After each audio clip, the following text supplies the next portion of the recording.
Good morning. We are reviewing the conclusion of Ayin Beis. We're in volume 3, page 1420. To sum up, talking about the very, very extremely sublime, I wouldn't even use sublime, but the conceptual levels before the tzimtzum. In the process, to try to understand a bit how God, the workings within God's, I would say God's mind, but there's no mind yet either there. But figuratively, you can call it that. In contrast to God's actual creation.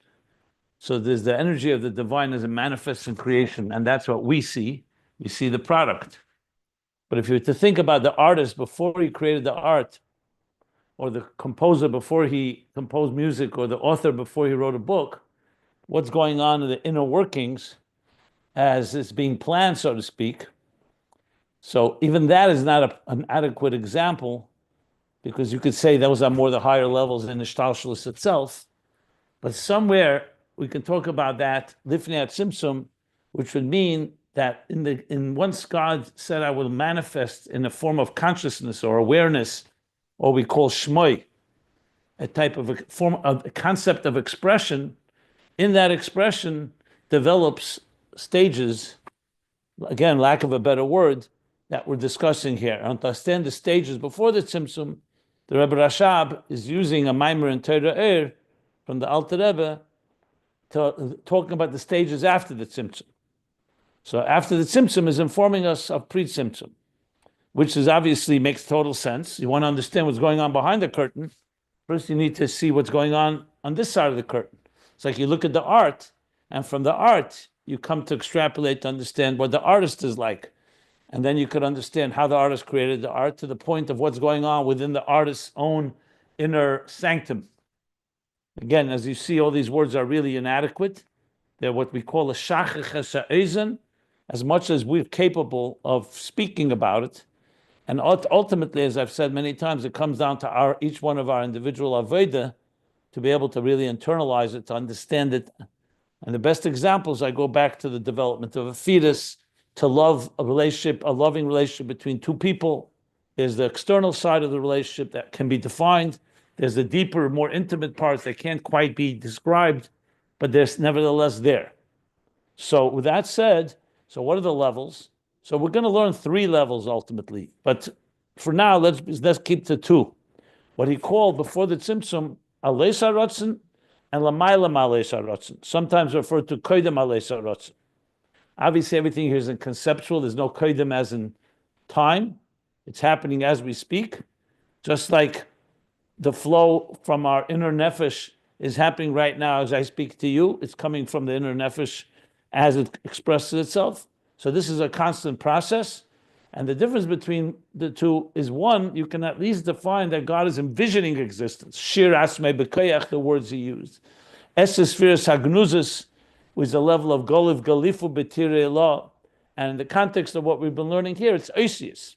There are oisius. However, it's not actual letters, obviously. It's channels of expression, but not even channels of expression, because as he's been emphasizing, it's the potential for channels of expression. It's the capacity for that. And so, but there is at least the capacity for that. That means Ola B'Ritzonei, that God, in a conscious way, is arisen in his will to create existence. In other words, before Bereshis bara Elokim hashamayim v'ha'aretz, Ola B'Ritzonei, it was arose in his will to do so. As we discussed, of course, God did not need those 2 stages. In our case, in human instance, there's no way you can build a home if you don't first want to build a home. So first arises the desire. This desire then turns into an active process. But nevertheless, God wants to put it into a structure that we can relate to. So Ola B'Ritzonei is that last stage, or you could say the first stage before the tzimtzum, before creation. Actually, nivra elam hayehu shmei b'vad. So you have the concept of expression, and it's already an expression that actually has some details in it, but it's not details that are actually actualized. It's details all within God's envisioning, and that's what he calls oisius. He referred to it as like letters of engraved letters through and through, where there's no real letters. It's not really being eiches. It's like he says, it's not grasping the stone as the letters that are engraved that are not through and through, as discussed in the previous page. That's one level. Before that, there's a level that's higher than that precedes, and is not even aleis harotzim, which you can't even call it that it's as a mokar and sherish at all, because doesn't even have that capacity. So to explain these two levels, he brought the Torah. I'm going to go over it briefly about ak. So we're talking about after the tzimtzum to be able to understand before the tzimtzum. That in ak there's also two levels: atzmus ak and malchus of ak. So atzmus ak, he said, is a state which is kadmin l'chol hakdumim adam kadmin. So it is adam kadmin. It's the earliest, we'll call it, template that God created of the divine image, in which later will evolve into what we call a human being. But this adam will be the structure of the 10 spheres. But we don't yet have 10 spheres because it's still ak. In Atzilus, it will actually manifest. And then you have Malchus the ak, which is the beginning of the Hisgalus, and he calls that Shmoi. So Atzmus of ak, apparently here is not Shmoi. Shmoi is Hisgalus. It's something that the idea that he has a name. You could even say it's the concept of having a name. Nikra b'shem l'gaben netzolim, chochem b'chazdin b'chochmi yediyah. So you don't yet have a chochma or chesed, but you have the capacity to call him by name. So that's like somewhat of an interface between complete pshitus, where there's no name at all, no description at all, no definition at all, and actual chochma and chesed, which is already atzilus. So you have something in between called shmoi, which allows, like he said, that will create the environment, the platform, that then Chachma can emerge, and we can then have a relationship, like he says, Yediyas Atzmei b'Chdesh Yuchaliyas Chakim b'Chachmi Yediyah of Atzilus.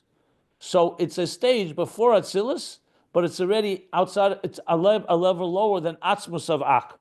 That's the second level, and that he called that. And from this Shmoi, in general name, will evolve 7 names. These are the 7 midas of the 10 hidden spheres. The 7 names. That's their names. Shemo, when you call the name, by calling the name, you are drawing out from a state that has no definition, should become nasa b'chinas chachma behelam, when you call him chacham. So it's not yet an act of chachma, but it's already a definition of chachma, the concept of chachma, the archetype of chachma. Good. And those are the Shemos pratim in ak. So even though they're gnuzes, they're betachlis ha'achdus, and they come from malchus dak, one name, where everything is united. And that allows, once you have one name, from that name can then emerge other names, the more specific 7 names as he describes them. So it seems to me that in Malchus Avak itself, there are 2 levels. One is Shmoi in general, the name, and then the Shmoi Shemos Aprotim, because it doesn't look like that Atzmusak he calls a shame. Just looking at the language. I was struggling with this yesterday too. I'm just looking. Yeah, he says, and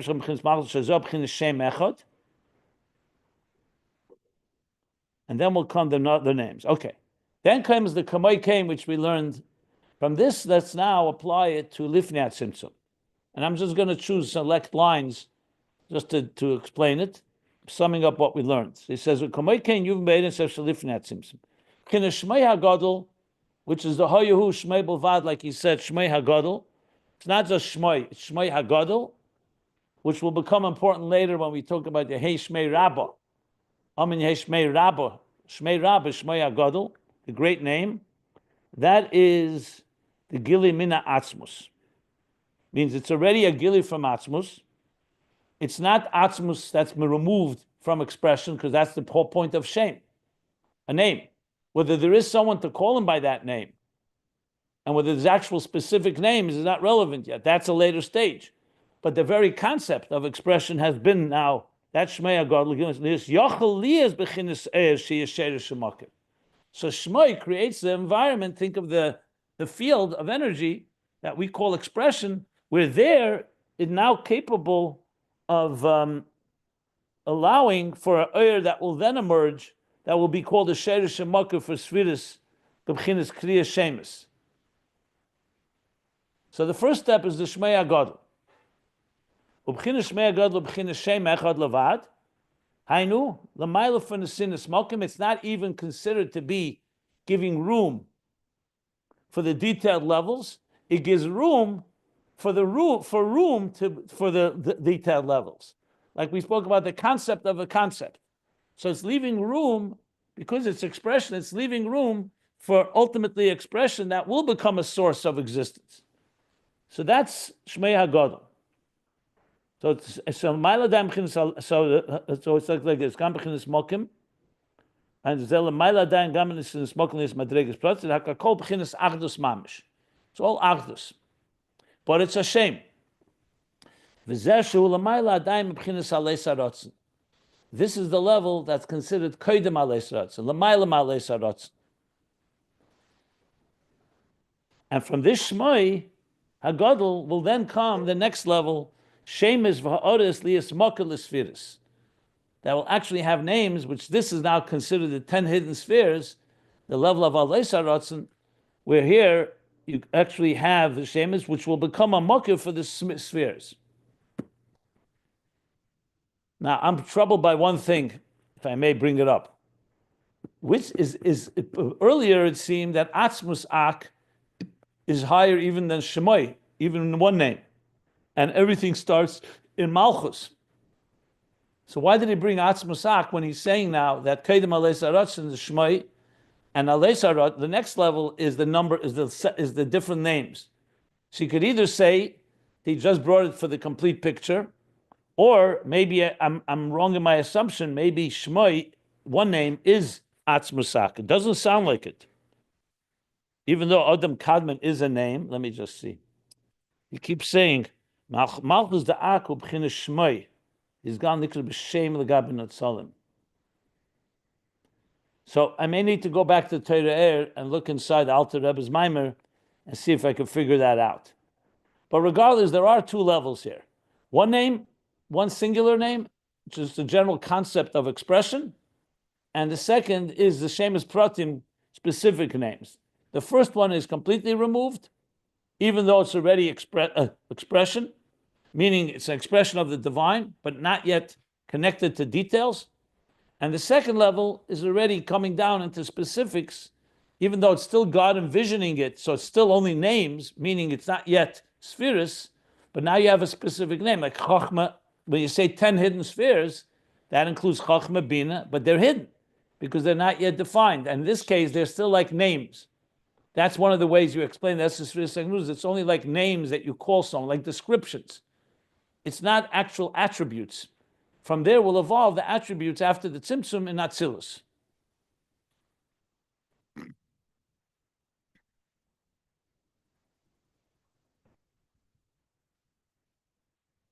Okay, so that's the two levels. Next piece that we learned is about Kol Yochel. And he said, and from this Shmei HaGadol come the specific names. So here why is he bringing the Kol Yochel, as I explained yesterday, because he wants to explain how does that leap happen. It's one thing to say, okay, Hoyehu Shmei Belvad, that he has the power of expression, but his expression is an extension of God's Achdus. It still don't have any room for diversity.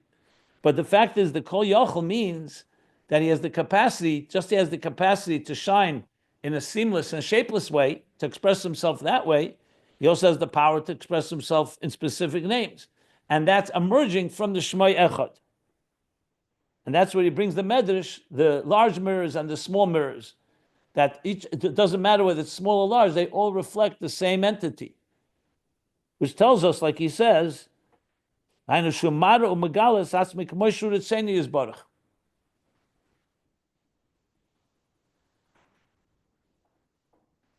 he reveals and expresses himself as he wants. So therefore, even though the Ur V'Ziv is partially betachas apshitis, it's completely seamless, shapeless, no definition, no specifics, no specific names, completely beyond higher than even being a root of the spheres. Im kol zeh k'shola b'ritzeinei, when it arose in his desire, lahaitzil, ha'elamis, to emanate the worlds, mamshech ha'meir ha'erashi is baruch b'inyashu sheirish shemokel l'b'chinas ha'sfiris. That very oir of Shemo, which is beyond structure, is now manifesting in what he wants in the sheirish shemokel for sfiris, which are the b'chinas Shemos and Mshachim b'chinas Shmei HaGadol. These are the names that emerge from and are transmitted, that originate in the Shmei HaGadol. That's where we stopped. Okay, so let's continue reading from there.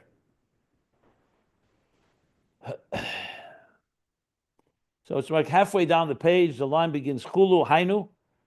We're going to start from Heim B'chinas Shemos Levad. Okay.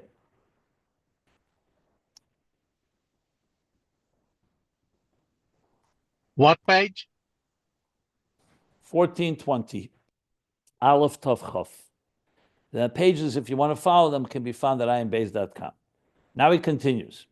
So though we just said they're Shemos Pratim, but they're still only names. They're not entities yet. When you say a name, what's a name? So a name is actually a very powerful example of something that has already some expression. You could even call it letters, because like you say, Shem Havaya or Shem Kale, those have letters. They make up which structure a word. They come from the Shmei HaGadol, but they're still only names.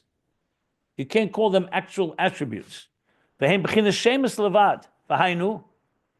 So even though they are the beginning of the source and root for the revealed spheres, v'hainu the inyan mokeh zeh ein zeh sheyesh b'chinas sfiras mamish behelam. It's not the meaning that you have, like you could say the mokeh of a sheirish for something is like, first you have it in a concealed state, and then it comes revealed. Think of the koiches ha-nelamim, the faculties. When you're asleep or your eyes are closed, the power of vision is there, but it's called nelam, helam. When you open your eyes, you're seeing. Your hand has the ability to write. Doesn't mean you're writing all the time. So the helam comes a gili. But there, even when it's behelam, it's a koyach. It's not a name. It's not just the ability to write, the capacity to write. It's not like you're a writer, you're capable of writing. You actually have a koyach, but the koyach is not being actualized. So he's saying it's not that level. Shemos means it's beyond any structure and any active process. Even concealed, you can't call even concealed. And to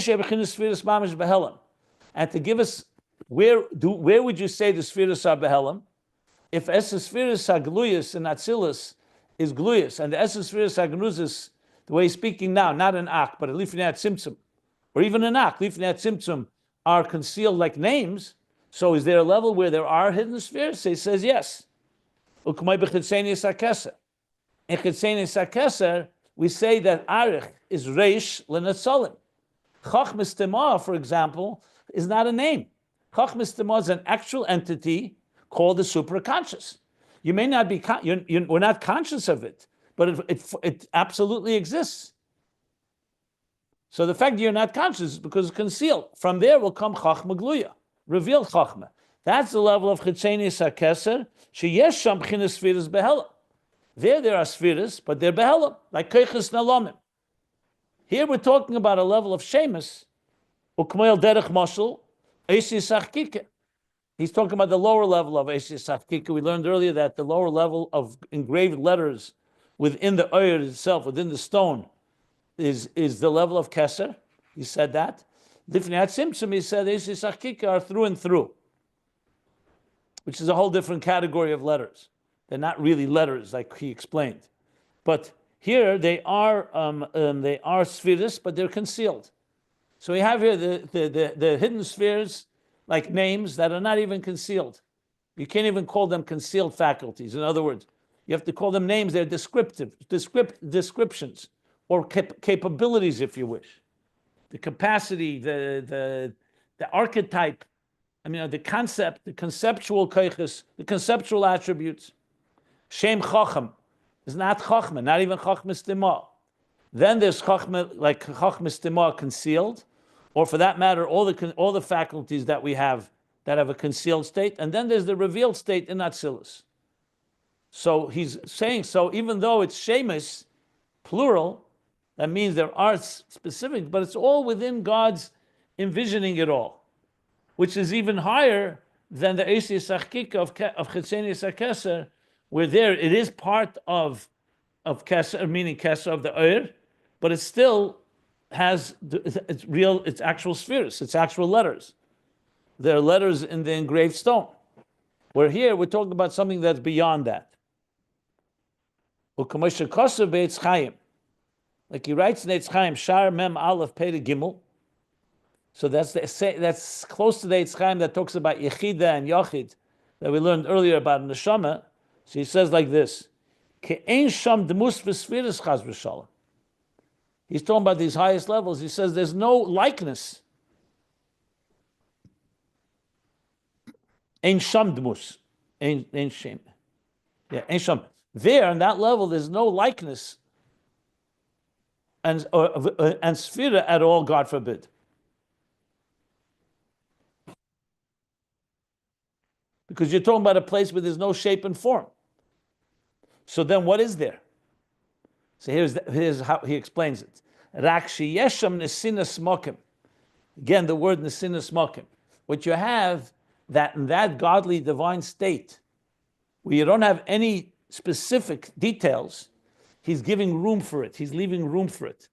You think of, like, again, an infinite entity who now wants to become an artist and is envisioning what kind of art he's creating. As he's envisioning it, it's all part of his bli gvul. It's all part of his infinity. He now wants that infinity. He wants to now, like I said, like we spoke about the mirrors, he wants to contain it in a reflection of a certain structure called the spheres. But there are no spheres yet. But that will, Oliver Tzene, creates an nesinas mokim. He's giving room for it. So even in Lifnei Tzimtzum, you have a level, quote, so to speak, quote unquote, that leaves nesinas mokim, gives the potential to kashe yikru b'shem. He's leaving room that when you call him by name, chochem, v'chazdan, yeh b'chinas ha'chochem v'achesed behelam, lias moker leb'chinas chochem v'chesed. So in other words, God could have been in a state where even there was no names, there's no expression, and there's nothing you can draw out from him. He's completely removed. But by creating a level called Shmei HaGadol, and that Shmei HaGadol is just the general concept that is going to be expressed and be defined in some way, identified. And that Shmei HaGadol will then turn into specific names. You still don't have actual spheres, like he says, Ein sham dmus v'sfira chas v'shalom. But you now have the capacity to call God by a name. That's a chiddush, because God doesn't have name. The Zohar says, Islam is labeled Shemez v'label Shem Kaitz. If you really think about Atzmus, is beyond any names. A name already is some form of definition, whatever the name may be. Even if you say bli gvul, Chassidus talks about calling God Moir, source of light, or calling God anything, Ein Sof. These are all names. As a name, there's already a definition. Even if the definition is beyond definition, that too is a definition. So bottom line is, the fact that God said, yes, Hayahu Shmei Bilvad, I'm going to allow myself to have a name, and then now specific names, so now we have room potential that when you call him by name, you now can draw from there, Behelim, the concept of Chachma, and from the Helim, you could ultimately draw it into Gilui, into actual Chachma, an actual attribute called Chachma. So bottom line is, God has, in a sense, created a platform where there is divine attributes, not initially attributes. First it's name, then names, and then concealed attributes, and then revealed attributes. That's what he's saying here. So when you'll call him b'shem chachma v'chesed, yeh b'chinas chachma b'helam, and the helam is a makir l'b'chinas chachma v'chesed. In other words, begili shezehu b'chinas eses spheres hagnuzas. This level is the level of the 10 hidden spheres, the level of the name. Shem b'chinas Shemos levad. They're only names. They're not even concealed spheres. So the fact that you call them genuzes in this interpretation of Esses is only a term to be used because it's not revealed, not because it's concealed spheres, it's because it's removed from expression. Well, I shouldn't say removed from expression, removed from any actual attribute, even concealed attribute, because that's in the Chetzenius Keser. So there are interpretations, the Esses Sefiros Hagnuzis have more substance, but that's not for here. Here is definitely, the Alter Rebbe is interpreting Shemos, and the Rebbe Rashab is going with that it's names.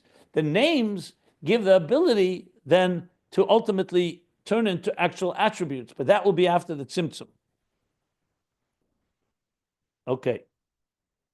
Shemos Levad. Umakol Mokim, now he goes back. As a good interface, you have to have both sides.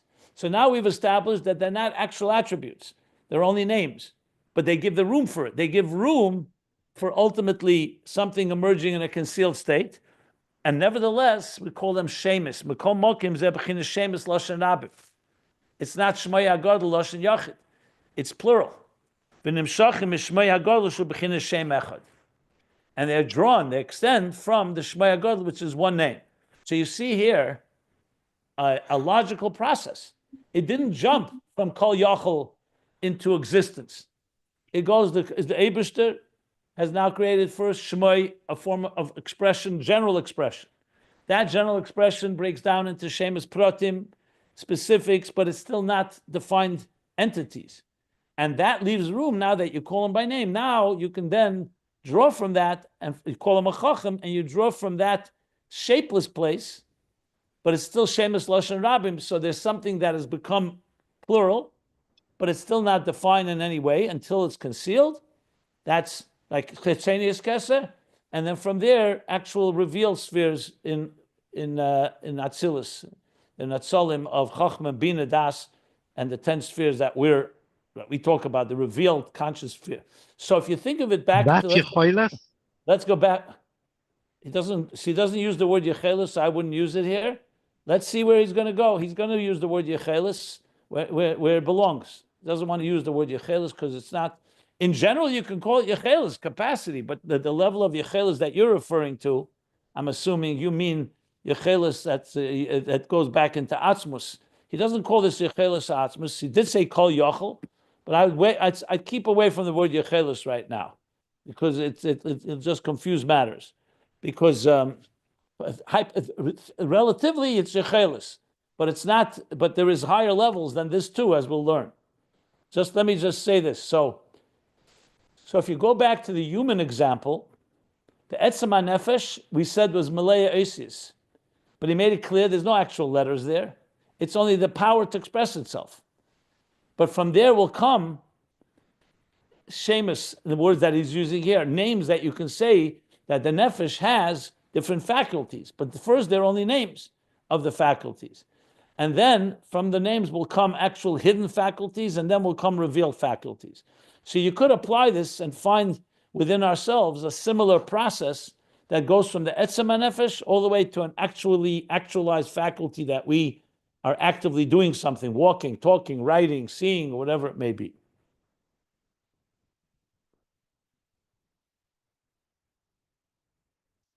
Okay, let me stop here for any questions. I go again back. I would wait because Yechelis, he's going to use soon Yechelis, but he's going to use it in a higher level. So that's why. But everything is relative because based on what he's saying here, this is the capacity for something, but it's already, when it says Shemos, it means that it has different names. So they're not different entities yet, but different descriptions, so to speak. So this is all still, sorry. Even Shmei HaGadol. Well, Shmei HaGadol is Achdus Mamish, because there's not even Shemos Pratim. It's even higher than Aleis HaRotzen, higher than the 10 hidden spheres. But lower than Yechelis. I don't want to say the word Yechelis until he's going to say it soon. The Rebbe Rashab is going to talk about it. This is all pre-Tzimtzum, correct? Yeah, but Okay. we are learning about it from after the Tzimtzum of Ak. Ak was the example that the Rebbe Rashab brought from the Alter Rebbe, and then he said, Right. So in that regard, I understand because of that, the or is not being revealed yet in this chain, if you will, this process. I mean, essentially setting up the Seder Ishtashlus from the very, very highest level and setting up a framework, really a network for or to be drawn down. So my question comes down, pardon, so too bad of a bad pun. My question is about the actual revelation of or itself, which I know we're not there yet. I get it, but at the same time, the hamshach of or, the revelation of light that is about to come with its simsum is going to create everything we know as humans, everything we know about the material universe, and yet what these are, like you say, concepts are concepts of concepts.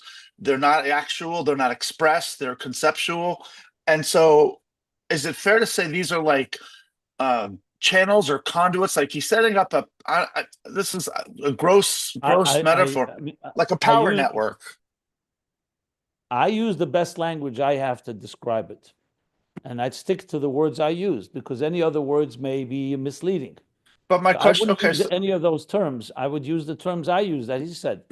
I said the word concept of a concept we spoke about. Right. No, I get it. Names that are leaving the capacity for it. The sinas mokum is the word he uses. Yes. Like I gave the example. If God, let's take an example. If God did not have Shemos and there was no shame, it would be completely removed and inaccessible because there'd be nothing. God did not allow for expression. So the whole concept of expression would have just been a created concept for us. But then we would hit a very solid ceiling and would not be able to enter before the tzimtzum because you couldn't talk about it. But the fact that you create these levels of Shemos that he says, I have a name. God could have said, there's no names. You can't call me by name. I'm beyond definition, and that's that.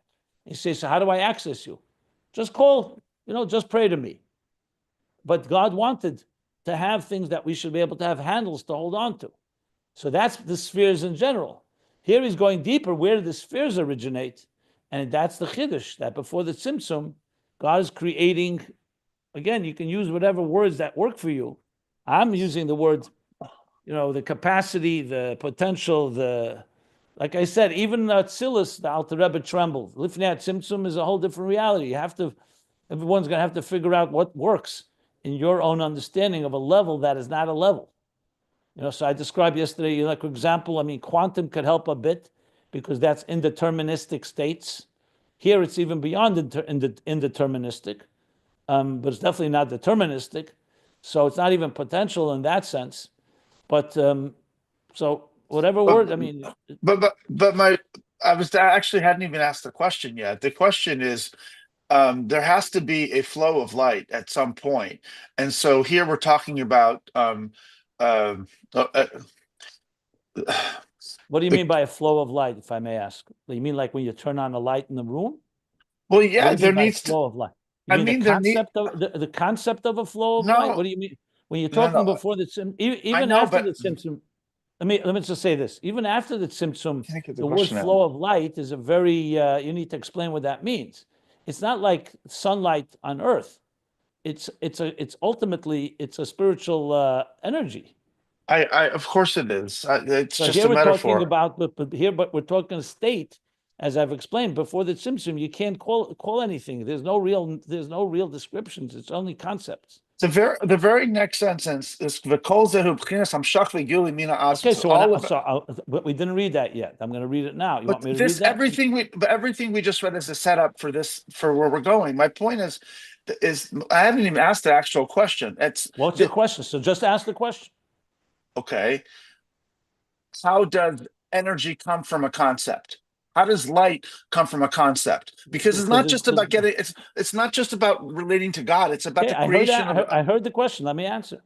Yeah. You're talking about God here. So the concept of light simply means expression. So you're asking me, I'll just change the words. How does expression come from a state of non-expression? Yes, fair enough.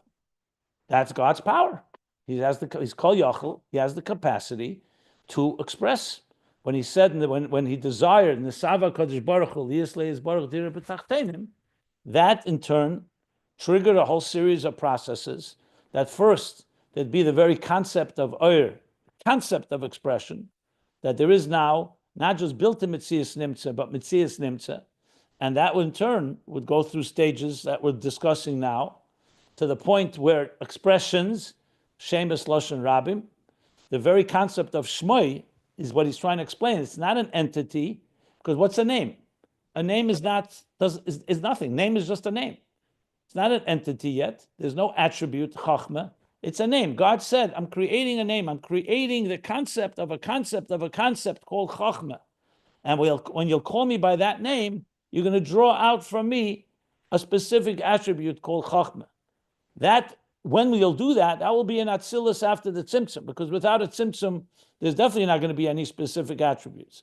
Before the Tzimtzum, you have them all now starting. So you have the non-expression of Atzmus has now chosen to express himself.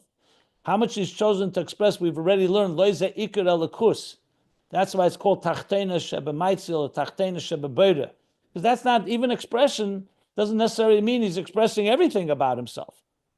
But there is some expression from him, and that expression is Shmoi. From Shmoi will come Shemos, so it's not just one expression, it's many details. That will then leave room, Nesinis Makim, for Behelim, that when you call that name, and after the Tzimtzum, when you conceal all that powerful, all-pervasive unity that dominates, and you don't see any of these letters, you don't see any of these Shemos. When I say you don't see, I mean they're completely non-existent yet.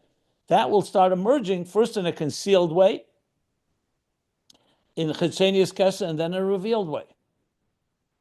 Okay, thank you. But that's Yesh Me'ayin. Even What? this. I'm sorry, I can't hear. What'd you say? Your connection. I didn't hear what you asked.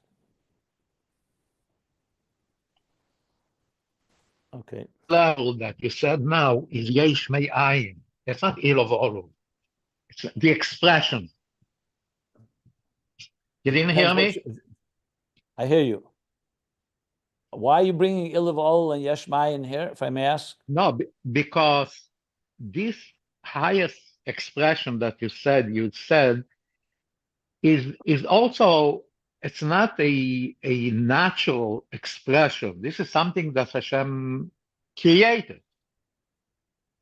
Yeah, but the thing is, because Oir is Me'en HaMoir, created in a way that reflects him, whereas the Yesh HaNivra is not Me'en HaMoir, because it does not reflect Atzmus, it's an independent entity. That's why we call the Yesh Ma'ayin.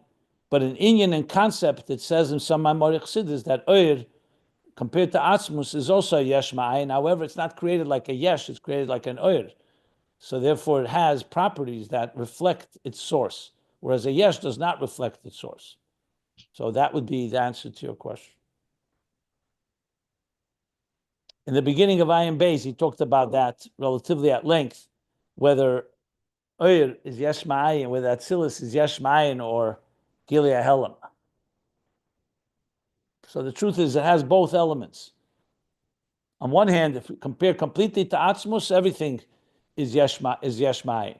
But if you look at its properties, the properties can be one that is Megala Elikus, and the other one conceals Elikus. Like Tzimtzum is also a godly energy, but it's a concealer, it's not a revealer. Okay, you follow? Okay. So now, yes, indeed. So he says now, V'kol zeh hu b'chinas hamshocha v'gilim min ha'atzmus. All this, and there clearly means all this, he means Shmoi and Shemos HaPratim. Because the very fact that Shmoi, he said, is already a form of expression. Even if it's a concept of expression, but that's what he means here. The gam b'chinas Shem anal, which includes also the level of shame, the one name, not just the many names. It's also a form of Gilead, and remember, Gilead does not mean Gilead like after the Tzimtzum. He means Gilead, it's not Atz Etzem. where etzem, built in mizgala, etzem is completely beyond expression, as he's going to explain. Listen to this. So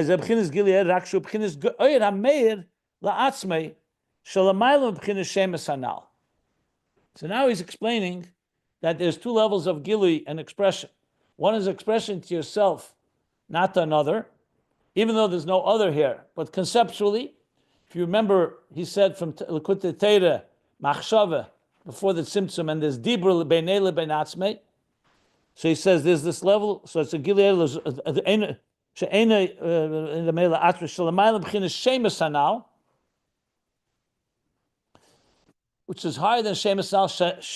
The Shemos hanal shehein b'atzmusei gufa, and that's critical. He's saying in atzmus gufa, meaning in the era kol atzmus before the Tzimtzum. So it's not an actual light that's shining to another, because there is no other. There's only Eir Ein Sof. But in Eir Ein Sof itself, relatively speaking, one level is expression, so to speak, to himself, and another is expression to potentially to another. That's Shemos. Because he's already envisioning existence. So it's all within the artist. But he's not yet an artist. He definitely hasn't created art yet. He's just conceiving what kind of art he's going to create. So there's two levels. There's what he's aware of to himself, and there's what he's thinking of the art that he's going to create. In this case, creation, existence. Before the Tzimtzum itself is what he's calling Shemos. So the difference is Er legalus la'atzmei, Er legalus l'zulose. And this is setting the stage for a third level. Because here you see, remember, there's still the level of who. Who is Shmoi Bilvad? Shmoi Agadol, is still a level lower than who. And then there's Shemos Lashon Rabim. So till now we've been talking about Shmoi and Shemos Lashon Rabim, which he said was L'mayla Ma'alei Sarotz, and now he's saying L'mayla from Gilui Lazulas, it's Gilui La'atzmei. Shemos Lashon Rabim is Olaber Tzene Gilui Luzulose. What he means, Luzulose, not an actual other, but the potential, the very fact that there are names that someone one day or after the Tzimtzum can call upon. So he's created the concept of the other, if you wish. And within himself, he's now leaving room. And that, of course, with the Tzimtzum, will actually create the independent consciousness. So if in that Tzimtzum you already have, it's all like setting in motion all the so-called ingredients that will allow for existence to come into play. So you could call this the existence as it is within the creator, but it's not an existence yet, because it's all within his conceiving, but he's already relating to some extent. Now we all know it's Lifnei Tzimtzum, and so Lifnei Tzimtzum is really beyond everything. That's why you need a Tzimtzum, because without the Tzimtzum, this level alone will not be enough to create. You need to ultimately conceal this intense energy, because it's still part of that intense energy. Like I said, it's one artist who's envisioning one piece of art. From his point of view, that one piece of art is just like all the infinite pieces of art, and even beyond being an artist. So that is the process that the Tzimtzum initiates. But here we're talking, Lifnei Tzimtzum itself, these two levels. The oil kefi shel hu la'atzmoi, why there is a need for it by Lifnei Tzimtzum?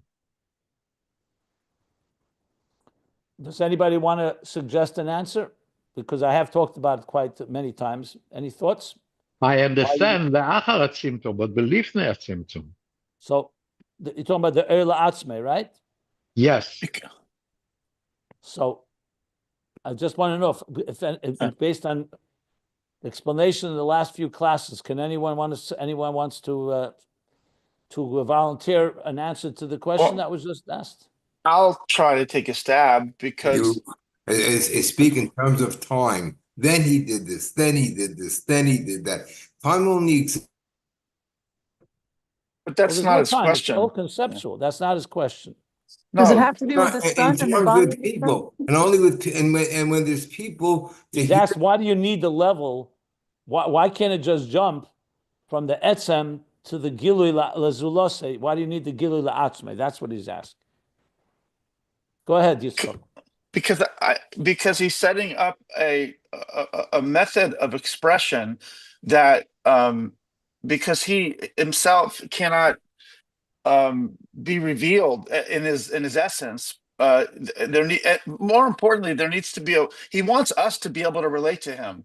And so if he just did it like snapping his fingers and the light came from Atzmus into creation, which he could do because he's Kol Yacho, we wouldn't be able to relate to him. We'd hit a point which is at the Tzimtzum, be like, well, we can't relate to God pre-Tzimtzum, but he's setting up a structure of a way that we can relate to him, and the way that he relates to us, which comes into this diversity, harmony within diversity. It's almost like a diversity within it's a harmony within God himself, so there can be a harmony below. That's how I'm understanding it. It's accurate. I would just add a few words to it. That Shlomo was asking, why can't you have lifnei tzimtzum, the legalis lezulose, like the Eses Firis Agnuzis, and not the atzmei? So your answer is accurate. I would just add, in lifnei tzimtzum itself, God also wants to give us a taste of what the Gilui is from his perspective. Remember, an interface has to represent both sides. So the of God that relates to existence, the Shemos Lashon Rabim, is you could say, okay, that's God, so to speak, creating an environment that will ultimately allow for creation and all the details of the attribute. Well, I would say for the attributes and then for existence. And the light himself is giving us a taste of himself. He's like showing us what it's like in his own inner chamber. It's like revealing his thoughts to us, not just his words. So that is what I would add to what you said, but you said correctly. The second point I would make, which I was really making the last few days, is the very concept of expression is necessary. Before you start expressing details, if Atzmus is beyond expression, before you get the details, you need to first have a very concept of expression. That's Shmoi legalis to himself. The concept that I am ready to be expressed. Then, what are you going to express? That's the specifics of the particular art that the artist is going to say, the 10 spheres. In Samach Vav, he actually says there's a level called Sefiros Ein Ketz, that there's, like the artist can have infinite possibilities before he chooses one, which is the 10 spheres. Just helps us understand that there's a level where he's expressing himself, but it can be in infinite directions. And then he chooses one. So for all the above reasons, which are all connected, obviously, it's number one, helping us understand the process in a way that makes sense to us, to be able to retrace and therefore actually connect, not just to God as he relates to us, but also God as he relates to himself. Okay. I understand. So that means that the oil, kefi shehu la'atzmoi, is lower than the atom. That's what he's going to say now. He's going to now talk about a third level. Remember, this is still Shmoi. Even Lashon Yachid is Shmoi. There's still Hu for Shmoi Bilvav. Who? What is the level of Hu? So he's going to talk about that next. I mean, I'm going to stop here, but if you look at the next line, he says, Aval etzem ha'oyer. Now he's going to go to a third level, etzem ha'oyer, that's even higher than Shmoi.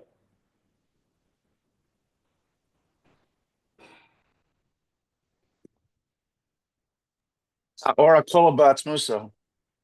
Yeah, but remember again, Hakol Batzmuse is a very general term. All of before the Tzimtzum can be called Kol Batzmuse, but relative to the first, to the level 1 and 2 that we just discussed, there's a level Kol Batzmuse, which is Kol Batzmuse, if you know what I'm saying. So yes, that's what he's talking about. Yeah, for sure. Etzem hour. Because you'll see the line before, he already said even Shemos is Shehem Batzmuse.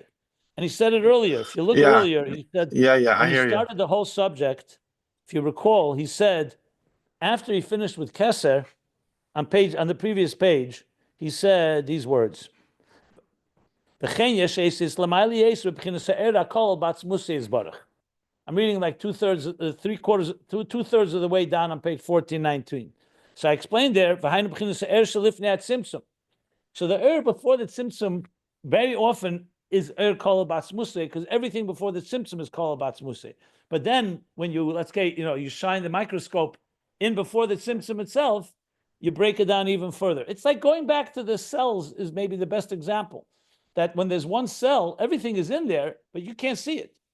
So when you break it down, you start. So relative to a newborn child, an infant, a fully developed child, one cell is like everything's kolabatz museh, so to speak.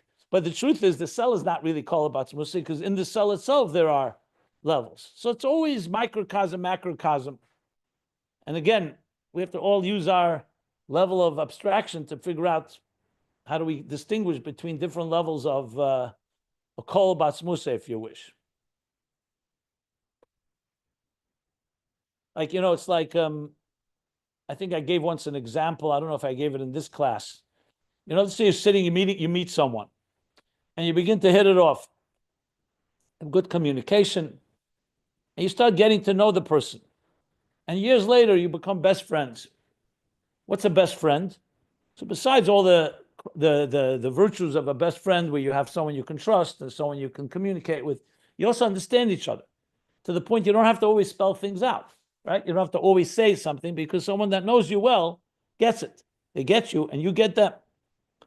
Then somebody comes around, a new person, who's an intelligent person, and sits down and right away picks up that, that you have a certain depth inside of you.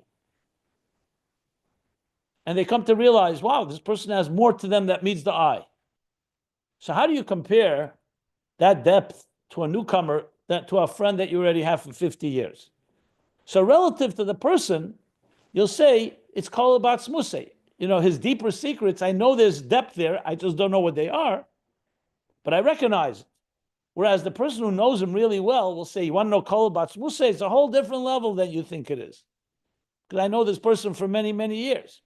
So you see, the very idea of, I don't want to use the word secret, but intimate knowledge of something is very relative. For one person, it could be, I know there's something behind here, I can't figure it out exactly. For another, they know they can figure it out, but they have other levels on levels that they have accessed. And they realize that which is the unknown is a far, far more deeper place. It's similar to what I said the other day, the difference between an 80-year-old sage saying, I don't know, and a 2-year-old saying, I don't know. They both say, I don't know. Both of them are saying the same words, but it's not the same kolabatz museh, if you wish. It's just a very, we call it balabatish, practical example, just to understand the relativity about this concept that we're talking about. It raises the question. I think we're kind of done. But if not, anyways, I'll just make a comment.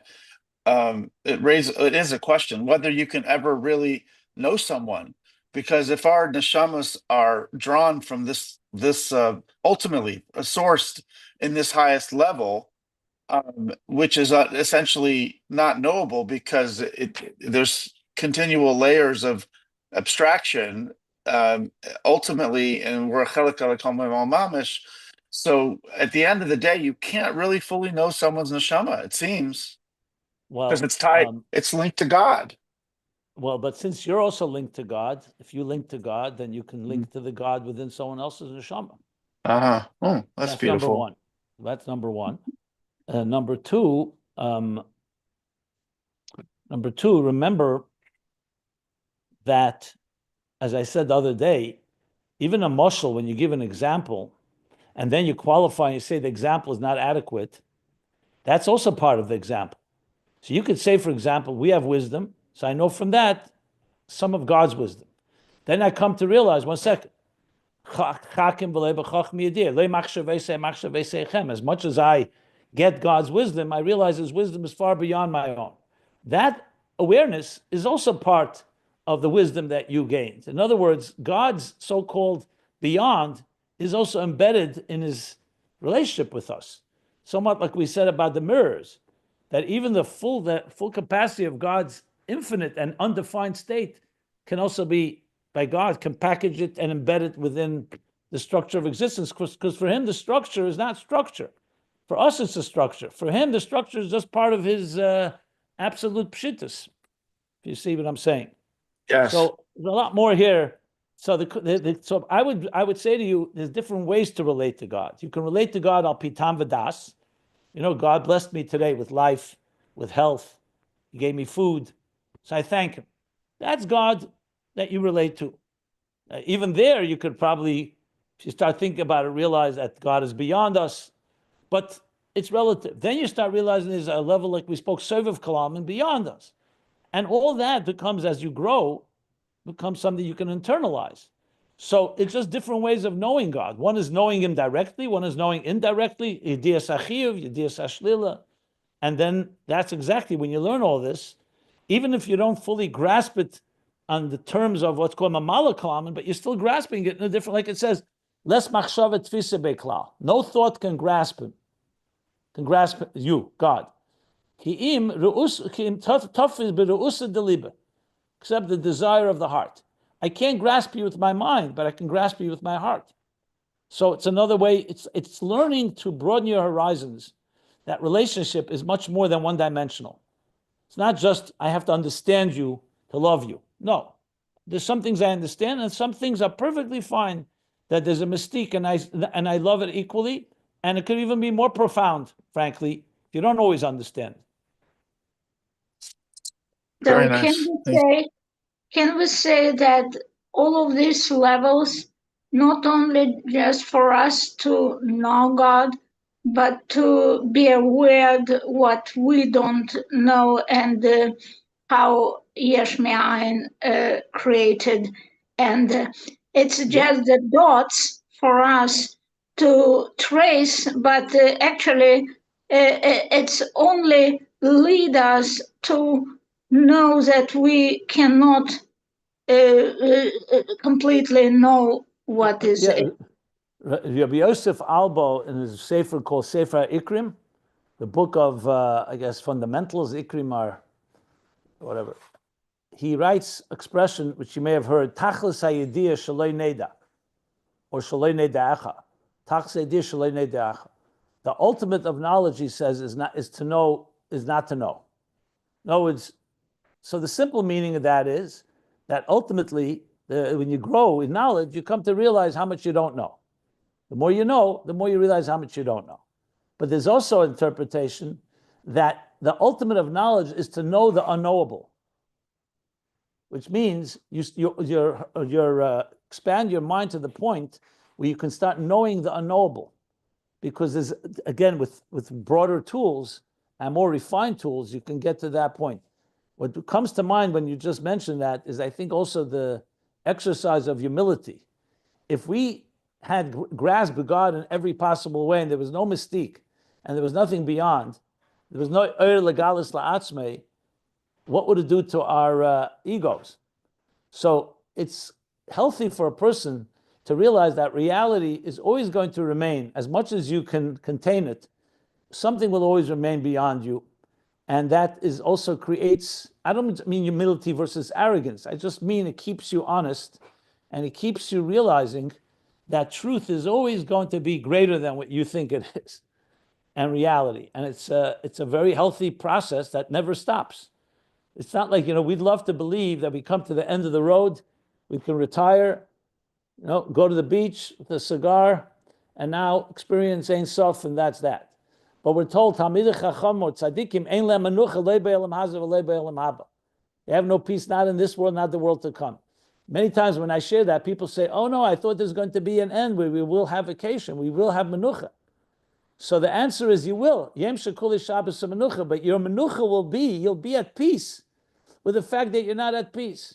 But not, God forbid, not at peace due to aggravation or due to anguish or due to unhealthy reasons that keep you anxious, but rather a peace with the fact that you're in a new place, a new reality. That's the peace. The peace is that the journey is forever. I think a good concluding remark here. Thank you. Yeah. Okay, so we'll stop here. We'll stop here right before Etzem Ha'or. Okay. 3/4 of the way down on page 1420. Stop the recording? Yeah, I think so.